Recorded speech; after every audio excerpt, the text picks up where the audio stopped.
ನಾನು ಇವತ್ತು ನಿಮ್ಮ ಹತ್ರ ಮತಯಾಚನೆ ಮಾಡಬೇಕಷ್ಟೇ. ಯಾಕಂತ ಹೇಳಿದ್ರೆ ಈ ನೇಕಾರ ಸಮಾಜ ಯಾವಾಗಲೂ ಸ್ವಾಭಿಮಾನದ ಸಮಾಜ ಅಂತ ಹೇಳಿಕೆ ಬಯಸ್ತೀನಿ ನಾನು. ಯಾಕಂತ ಹೇಳಿದ್ರೆ ಒಬ್ಬ ಜನನ ಆದ್ರೆ ಒಂದು ಮಗು ನಿಮ್ಮ ನೇಯ್ತಕ್ಕಂಥ ಬಟ್ಟೆಯನ್ನು ಹಾಕಿದ್ರೆ ಶ್ರೇಷ್ಠ ಆಗುತ್ತೆ. ಅಷ್ಟು ಶ್ರೇಷ್ಠವಾಗಿರ್ತಕ್ಕಂಥವ್ರು ನೇಕಾರ ಸಮಾಜ. ನಿಮ್ಮೆಲ್ಲರ ಮಧ್ಯೆ ಬೆಳೆದಿರ್ತಕ್ಕಂಥ ಯುವಕ ನಾನು ನಿಮ್ಮೆಲ್ಲರ ಆಶೀರ್ವಾದವನ್ನು ಕೋರಲಿಕ್ಕೆ ಬಂದಿದ್ದೇನೆ.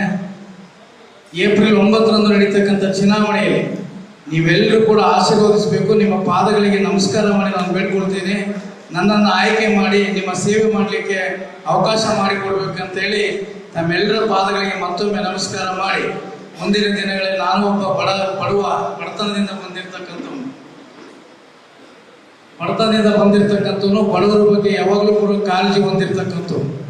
ಆ ಒಂದು ನಿಟ್ಟಿನಲ್ಲಿ ಬಂದಿರೋದ್ರಿಂದ ನಿಮ್ಮ ಜೊತೆಗೆ ನಿಮ್ಮ ಸಹಕಾರದೊಂದಿಗೆ ಮುಂದಿನ ದಿನಗಳಲ್ಲಿ ನಿಮ್ಮ ಕಷ್ಟಕ್ಕೆ ನಾನು ಕೂಡ ನಿಮ್ಮ ಜೊತೆಗೆ ಹೆಜ್ಜೆ ಆಗ್ತೇನೆ ಅಂತಕ್ಕಂಥ ಮಾತನ್ನ ಹೇಳಿ ತಮ್ಮೆಲ್ಲರಿಗೆ ಮತ್ತೊಮ್ಮೆ ನಮಸ್ಕಾರ ಮಾಡಿ, ನಿಮ್ಮ ಜೊತೆಗಿರರಿಗೆ ನಿಮ್ಮ ಸ್ನೇಹಿತರಿಗೆ ಪ್ರತಿಯೊಬ್ಬರಿಗೆ ಹೇಳಿ ಮತವನ್ನ ಮಾಡಿಸಿ, ಮತ್ತೆ ನಿಮ್ಮೆಲ್ಲರ ಆಶೀರ್ವಾದದಿಂದ ನಾನು ಶಾಸಕನಾದ್ರೆ ಮತ್ತೆ ಈ ಒಂದು ಕಲ್ಯಾಣ ಮಂಟಪದಲ್ಲಿ ಸಮಾರಂಭವನ್ನ ಮಾಡಿ ನಿಮ್ಮ ಕೃತಜ್ಞತಾ ಸಮಾರಂಭವನ್ನ ಮಾಡ್ತೇನೆ ಅಂತಕ್ಕಂಥ ಮಾತನ್ನ ಹೇಳಿ ನನ್ನ ಮಾತಿಗೆ ವಿರಾಮ ಕೊಡ್ತೇನೆ.